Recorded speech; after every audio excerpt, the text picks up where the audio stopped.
പടവലങ്ങയുടെ കൂടെ കടലപ്പരിപ്പ് ചേർത്തുണ്ടാക്കിയ ഒരു സൂപ്പർ ടേസ്റ്റി ഡിഷ്.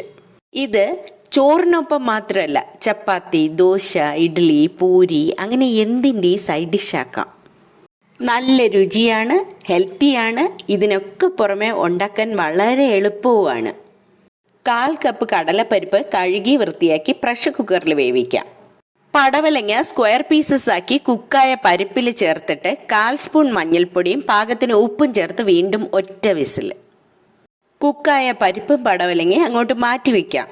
ഇനി 1 സ്പൂൺ വെളിച്ചെണ്ണ ചൂടാവുമ്പോൾ കടുകും ഉഴുന്നും ചേർത്ത് ആ ഉഴുന്നിൻ്റെ നല്ല മണം വരുമ്പോൾ 1/4 കപ്പ് ഉള്ളി, 4 വെളുത്തുള്ളി, 2 പച്ചമുളക്, കറിവേപ്പിലയും ചേർത്ത് ഉള്ളി ജസ്റ്റ് ഒന്ന് സോഫ്റ്റ് ആയാൽ മതി.